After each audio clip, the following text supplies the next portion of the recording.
Salut tout le monde et bienvenue pour une nouvelle vidéo. Aujourd'hui, on va parler ensemble des meilleurs exercices. Faut-il faire des exercices qui étirent, des exercices qui raccourcissent à fond les muscles? On parle, d'après certains, de tension, des exercices à tension d'étirement, des exercices à tension de contraction, de raccourcissement. Bref, ce pas des termes que j'aurais utilisés personnellement, mais on va en parler en détail pour bien que vous compreniez pourquoi certains sont plus efficaces, pourquoi vous devez peut-être ou peut-être pas les faire, comment compenser la moindre efficacité de certains comparé à d'autres, et que faire peut-être dans une optique de longévité aussi. Donc, pas mal de questions auxquelles on va répondre aujourd'hui. Mais avant de commencer, je vous rappelle que j'ai fait une formation gratuite à destination des pratiquants de musculation sans dopage.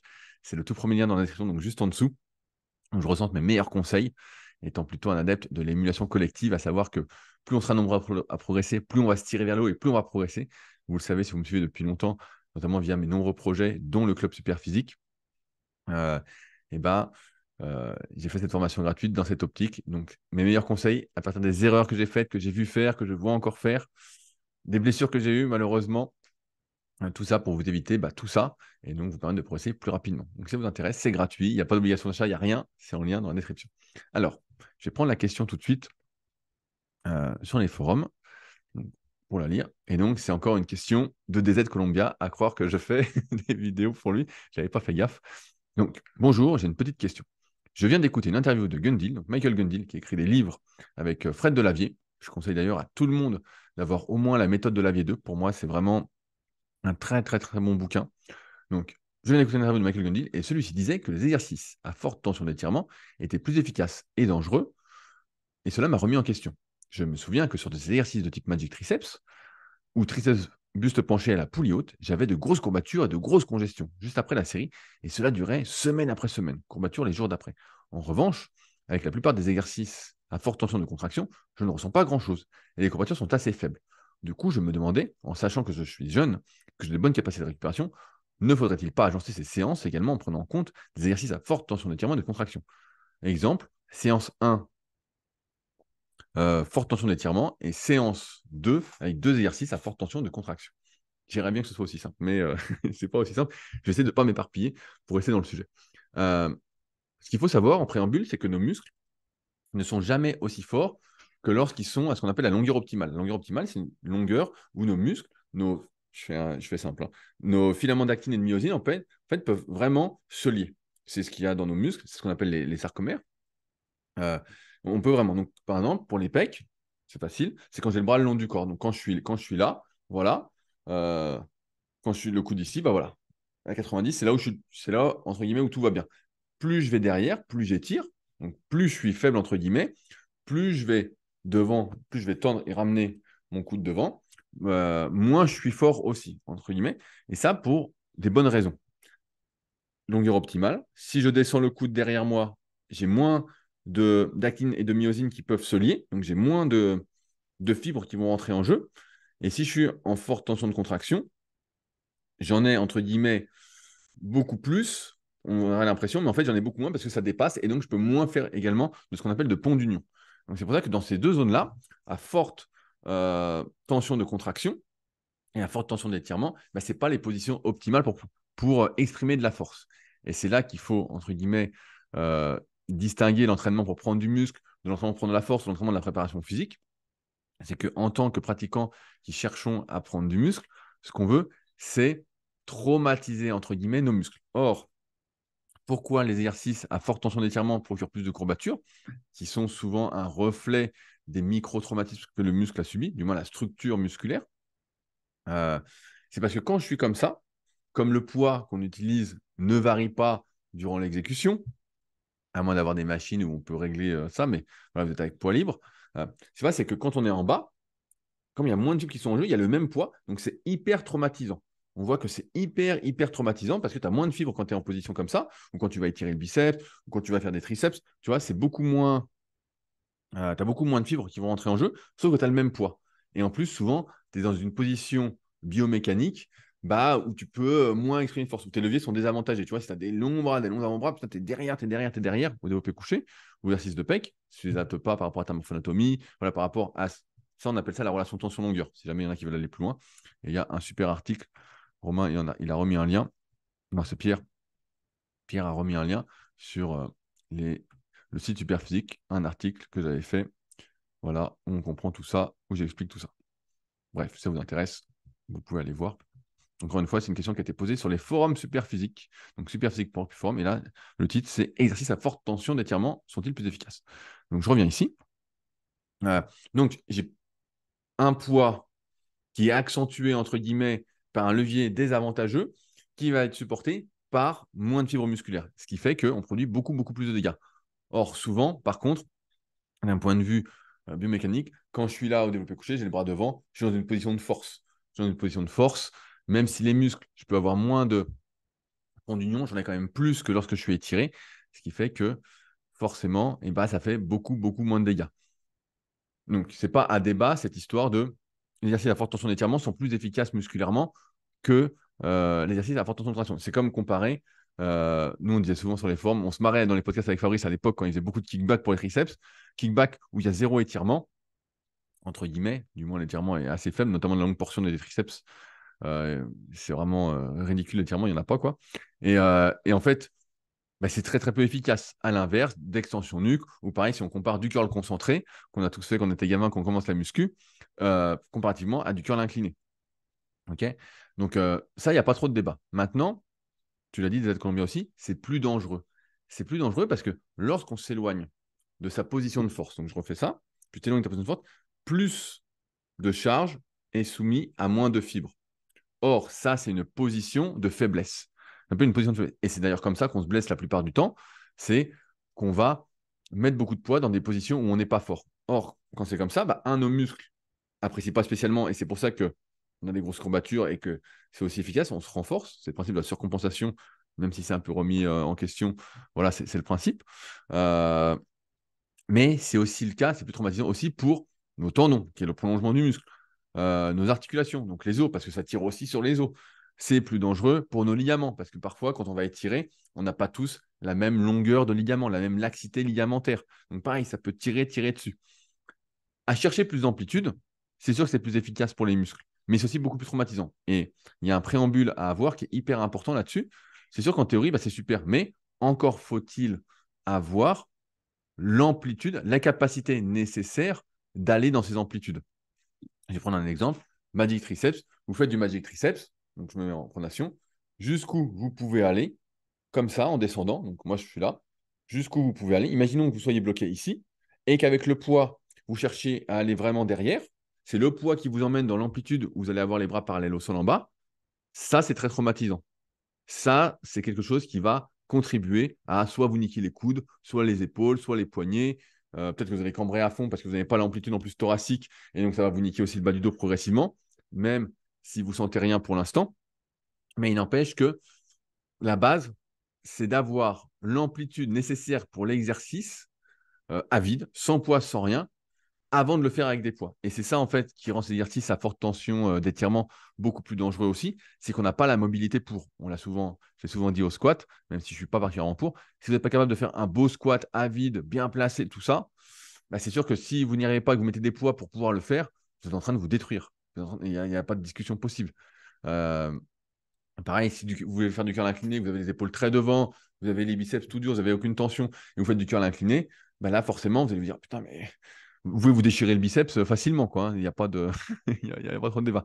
C'est pour ça que c'est beaucoup plus dangereux. C'est parce que souvent, on n'a pas la mobilité nécessaire, la capacité de mouvement, et qu'on l'a seulement grâce au poids. Et c'est pas compliqué à comprendre, c'est que plus je mets de poids, plus ça va m'emmener. Donc si je fais le magic triceps, je suis là, ou même je suis avec haltère, et puis en fait, je suis obligé de faire ça pour faire le mouvement, là, les triceps, on voit bien que je fuis l'étirement du triceps, parce que je manque peut-être de mobilité, et en fait, il faudrait que je sois ici. Donc, effectivement, il faut prendre une position où on est confortable pour pouvoir forcer. Mais si vous êtes obligé d'être comme ça, dans ce cas-là, c'est plus un exercice pour les triceps. C'est plus un exercice pour étirer le grand dorsal et étirer le pec, comme le décrivait bien Jean Texier dans Visa pour le bodybuilding. Mais ouais, donc c'est plus efficace.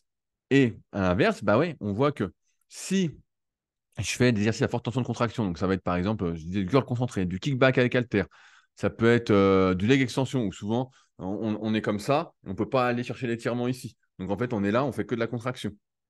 On fait du leg curl allongé, pareil, où il y a très peu d'étirement au niveau des ischio-jambiers. si on fait des mollets assis et qu'on les fait notamment pour les jumeaux et pas pour le solaire, il y a très peu d'étirements. Bah, tous ces exercices-là, vous le remarquez, ils sont beaucoup, beaucoup, beaucoup moins efficaces. Par contre, ce qu'on sait aussi, c'est comme l'étirement avec des poids, donc les exercices à forte tension d'étirement sont plus dangereux, c'est aussi ceux qui vont le plus vous user. Alors certains parlent à chaque fois de capacité de charge, de principe de surcharge, qu'il faut aller tranquille, qu'il faut s'habituer, tout ça, c'est ça qui fait qu'on va se blesser ou pas. Il n'empêche que vous allez remarquer, comme je le disais il y a quelques semaines, à un moment, bah, il y a des vieillissements qui se passent et que ces exercices-là, vous allez pouvoir les faire de moins en moins souvent. Parce que on est dans une position de faiblesse, et c'est vraiment le cas, pour l'intégralité des articulations qui sont mises en jeu, et même les autres qui ne sont pas mises en jeu et qu'on n'arrive pas et qu'on compense. Donc c'est pour ça que sur le moyen et long terme, c'est la question qui se pose. Il l'a bien dit, sachant que je suis jeune, j'ai de bonnes capacités de récupération, ne faudrait-il pas mettre, je vais caricaturer, mettre l'accent dessus. Je vais changer la question. Bah c'est sûr que oui. C'est sûr que si tu es jeune et que tu n'as pas de soucis par rapport à ta morphoanatomie, ta mobilité, ta capacité de mouvement, tu as tout intérêt à faire ces exercices-là en priorité pour prendre du muscle, parce qu'ils sont beaucoup, beaucoup plus efficaces. C'est simple. Si vous faites que du curl concentré, vous pouvez faire le test si vous êtes joueur pendant un mois, et qu'après vous faites un mois de curl incliné, bon, bah, peu importe votre longueur de biceps, vous allez voir que vous allez prendre des biceps assez facilement. Si vous faites habituellement des triceps à la poulie, voilà, coup de corps classique, ou vous laissez un peu partir devant, on s'en fout, c'est pas grand-chose. Et vous faites du magic reset après, vous allez voir, il y a une énorme différence de contraction. Sauf que, comme je disais, bah, le problème, c'est qu'à mesure qu'on vieillit, à mesure qu'on perd en capacité de mouvement, parce que c'est quelque chose qui s'entretient aussi, hein, c'est pas juste de faire l'exercice et puis ça l'entretient, des fois, il faut quand même beaucoup plus, parce qu'on a tendance à perdre de la souplesse avec les années, à se raidir, même si c'est pas le mot qu'il faut utiliser, mais pour que tout le monde comprenne. Voilà. Et bah, ces exercices deviennent de plus en plus dangereux.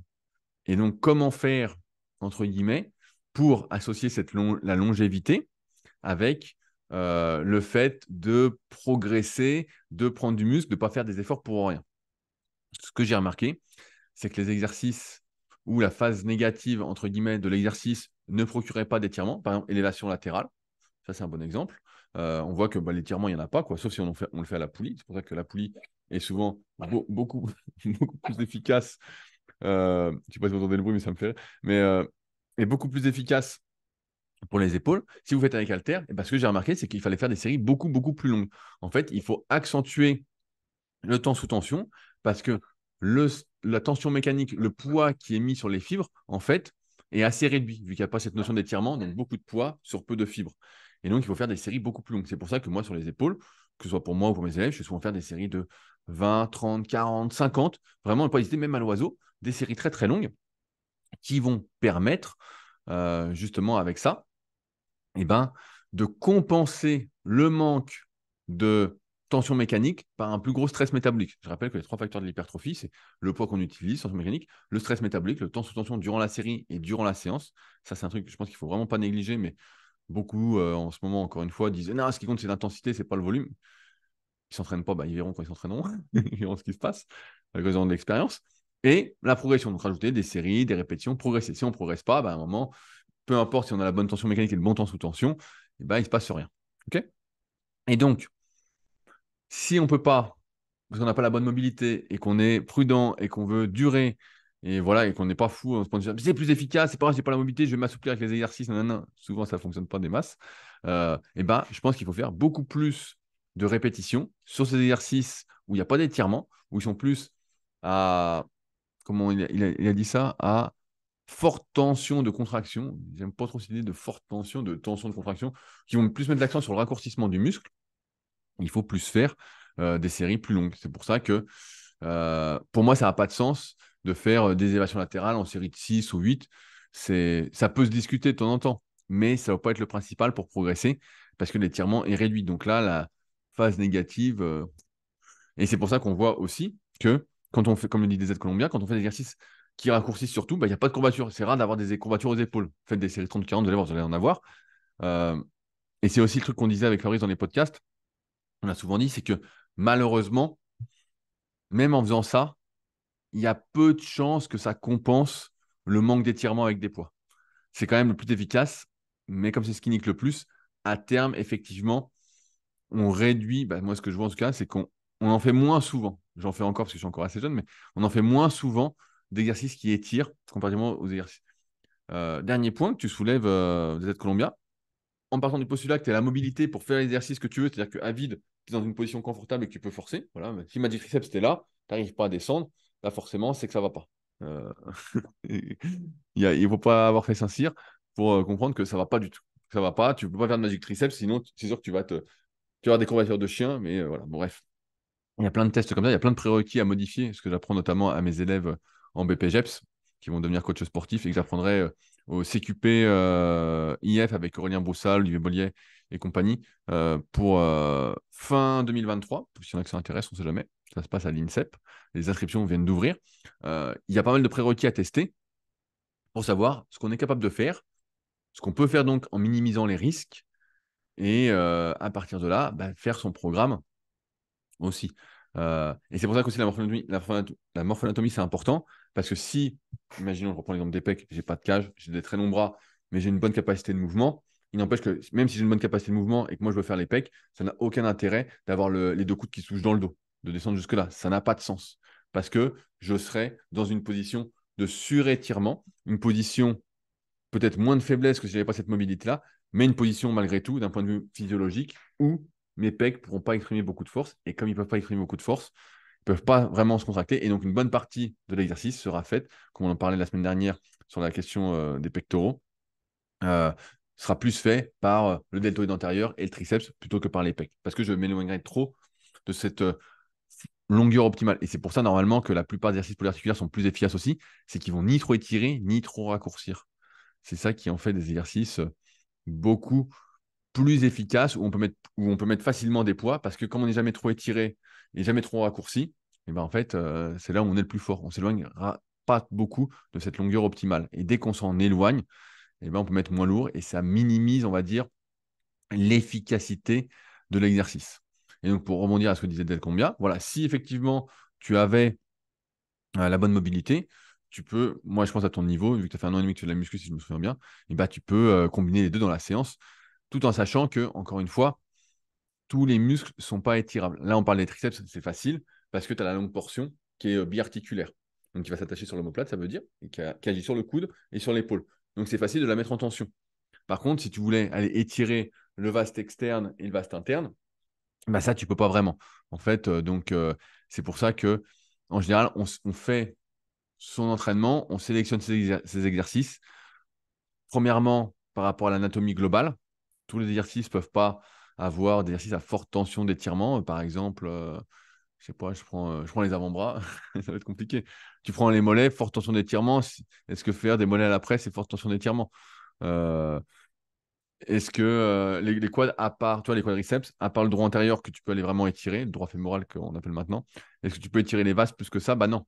Mais ça n'empêche pas que finalement, tu arrives à prendre du muscle aussi. Donc, tout à l'heure, je disais, tu peux compenser ce manque d'étirement par des séries plus longues, euh, ce stress mécanique qui est en fait la tension d'étirement, la tension de contraction. Mais ce que j'ai remarqué, c'est que malheureusement, quand tu essaies de compenser par le poids, le manque d'étirement, bah, ça fonctionnait beaucoup moins bien. Et c'est pour ça que c'est pas un truc que je recommande particulièrement, sachant qu'en plus, souvent, c'est exercice d'isolation. Donc, on a vu ce que ça donnait avec Mike Menzer. De l'isolation très lourde en forçant comme un fou, était massacré, même s'il n'y avait pas que ça qui était en cause, ça donnait pas trop envie. Est-ce que j'ai quelque chose d'autre à dire? Bah, ça me paraît pas mal. Ça me paraît pas mal. Je pense que je vais m'arrêter là. Je pense que c'est pas mal. Euh, voilà, je suis de nouveau là. Si jamais j'ai pas été très exhaustif et que vous avez d'autres questions là-dessus, bah, n'hésitez pas à mettre directement dans la partie commentaires. Si vous avez des questions qui n'ont rien à voir avec cette vidéo, ça se passe sur les forums Superphysique, superphysique.org, puis forum. N'oubliez pas le pouce bleu, de vous abonner pour ne pas louper les prochaines vidéos. Et testez-vous avant de faire un exercice. Le bon test, c'est est-ce que je suis capable de le faire à vide? Et vous pouvez le faire à chaque fois, vous mettez dans la position. C'est vraiment ce qu'il faut retenir dans cette vidéo. Si je suis capable, bah oui, l'exercice sera beaucoup plus efficace. Si je ne suis pas capable, ce sera un exercice destructeur. Et dans ce cas-là, ce n'est pas très bon pour votre longévité. Et même si vous avez la mobilité pour tout ça, rappelez-vous, plus je vais aller étirer un muscle, plus je le mets en position de faiblesse et plus ça met en tension bah, mes tendons, mes ligaments, plus ça met de pression sur les os et plus c'est quelque chose qui va, entre guillemets, user sur le moyen et long terme. Donc, important aussi d'avoir ce truc en tête et de se dire que c'est pas forcément parce que c'est le meilleur exercice sur le papier que c'est le meilleur exercice par rapport aux objectifs que j'ai. Mais en même temps, c'est très dur psychologiquement de ne pas faire l'exercice les plus efficaces pour prendre du muscle, alors que c'est l'objectif, alors qu'on pourrait, on peut les faire, mais des fois, il faut savoir réfléchir plus loin que le bout de son nez pour choisir, pour faire les meilleurs compromis par rapport aux avantages et inconvénients des choix des exercices et puis de ce qu'on fait. Et sur le dernier point, bref, je finis là-dessus. Euh, D'où l'importance, encore une fois, de faire de l'anatomie pour savoir les muscles qu'on peut étirer, pas étirer, comment ça se passe. Je rappelle qu'il y a tous les articles anatomie sur le site superphysique.org pour ceux qui sont intéressés d'aller plus loin. Et ils sont simples, il y a des belles images, tout est très simple. Bref, je m'arrête là, sinon je ne m'arrête plus. On se retrouve la semaine prochaine pour une nouvelle vidéo. Salut à tous.